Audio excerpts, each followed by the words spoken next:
Hey boys and girls.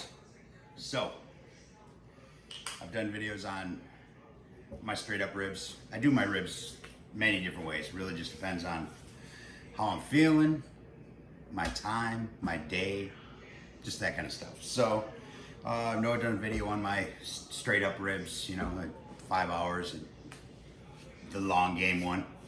I've done my 1-1 and done, you know, about 2 hours, you know, kind of quick with the series of wrap, unwrap, all that other good stuff. Now this one right here is probably one of my favorites out of the 3 types that I do. It's straight, direct grilling of the ribs. It just gives you, I don't know, I just like the bite, I like the texture, I like the flavor. There's just something about it. And not to mention it's quick as hell, you know, so if you want some ribs, you can have some ribs. They're tender, they're juicy, they pull right off the bone, slight tug, and that's about it. So it's fairly similar in my prep, but I figured I would just do a little quick. I've already got them prepped.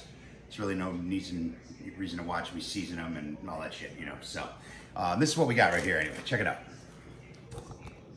So here we have our baby backs. All right, look at that beautiful color on them babies. Oh man, oh man. So what I've done here, let me glove up so I'm not finger banging and things. So the only difference, these are baby backs. I do trim them slightly. I mean, I usually get packs of, they usually come in 3, you know, 3 stack. So I usually pick when I'm doing my grill ones, the most even, you know how you always have that one big fat end, you know, that one big loin end on the baby backs. I like to try and get them as consistent as I possibly can. I trim off a lot of the fat on the top, if there is any. Sometimes they are, sometimes there is, whatever. Sorry, long day. Membrane, I leave the membrane on. Now normally I peel it off, but when you're doing the direct grilling, the membrane helps protect that meat, keeps that meat from drying out, keeps that moisture in there. And despite it being membrane, with the amount of heat and the direct grilling, it really breaks down nicely. So when you're pulling your meat, once you go to pull it off the bone, you take your bites, you go through your bite through, it's non-existent. It really isn't, it's really not the same. I know some guys just leave their membrane on no matter what they do, then, you know, is what it is. So this is the only time that I do leave it on. So these bad boys right here, I'm not really going for barbecue flavor. I'm just going for some tasty ribs. So what we have here is some mold-on salt. It's a pyramid flake salt, which I absolutely love. This stuff is just fantastic, man. Quarter crack black pepper. Let any of that smoke that's burning in there, let any of that stuff, that pepper just picks up all that stuff, you know.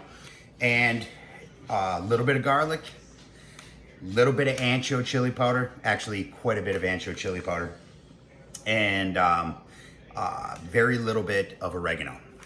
That's all I do them with.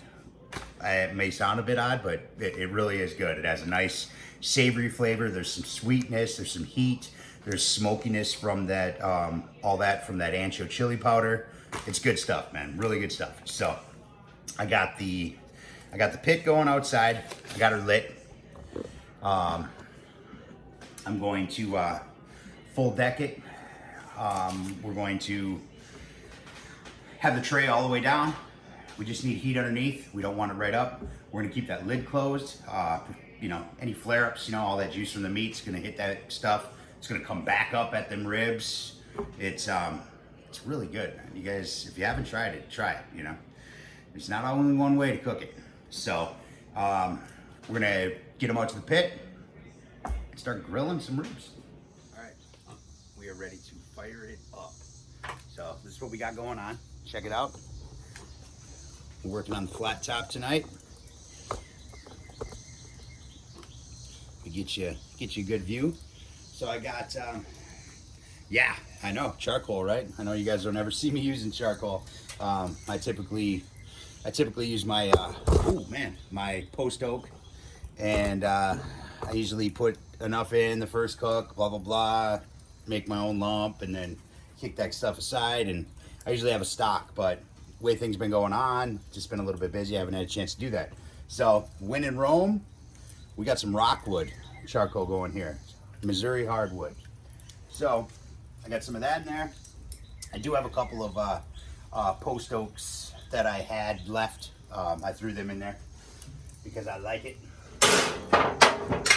And what we're gonna do is we are just going to spread the love a little bit. I want a nice bed because I'm also gonna be doing some corn. So I wanted to stretch across. I want to keep it tight. I want to keep that big log right across the front. Make sure I got a nice even bed of coals coming all the way across. Got some heat here, some heat there. Ooh, don't try this at home. There we go. I'm going to keep that fire towards the front. So that way, if things do get buck wild, I have a safe space, you know what I mean? A little timeout zone. And what I'm going to do is I am going to throw in,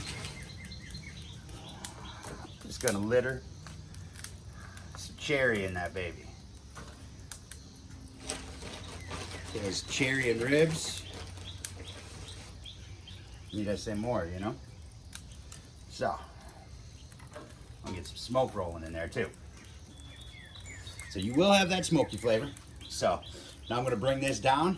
We're gonna take our bed here and we are gonna bring our bed right on down. I'm going to bring my intakes to about a 1/4 inch closed on each side.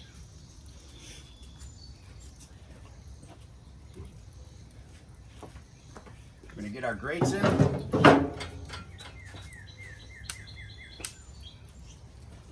Let them burn off some of that goodness from the last cook, so I can give them a scrape. And we're gonna let that fire calm down. So I'm gonna do that, and I'm gonna close my. Can't see me or not. We're going to bring our stack, and we're gonna keep that about 1/4 also. We just want to stifle that fire. We just want a nice hot bed of coals.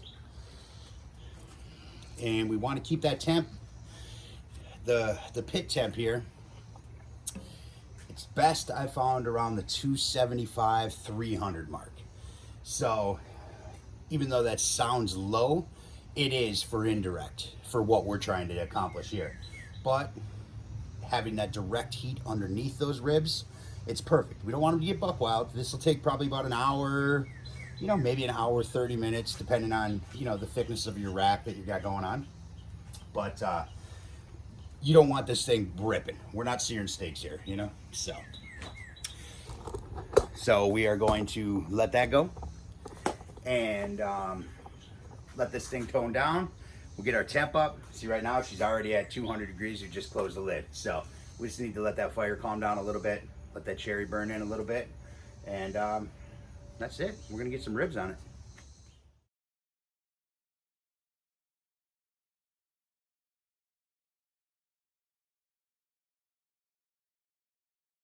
All right, we've got our fire settled.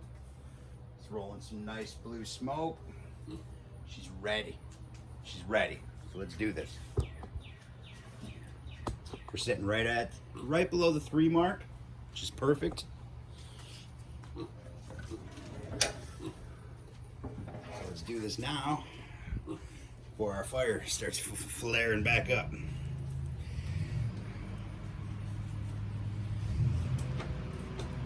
So we're going to take these babies, we're going membrane down, just like so. And then we're going to close that lid. We're going to leave it closed. Now, you do have to watch these. Come out here, check them out. Keep an eye on the sides. We're going to be flipping them, you know, things like that. So, but we're going to let them go like that for a little while.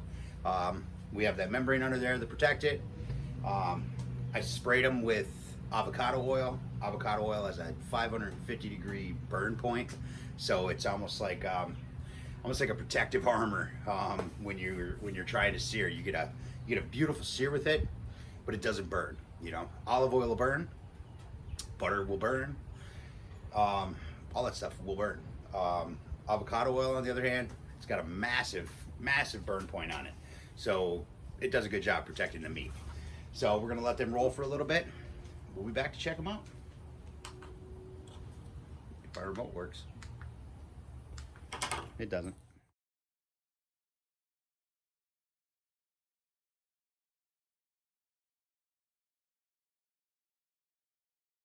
All right, we're at the point, we're done. It's been about an hour and 10 minutes.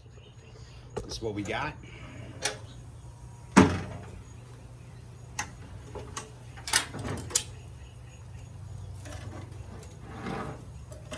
Look at these beauties.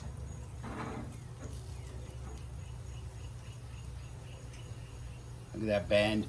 Look at how nice. Look at that bark. Oh, if you could smell them.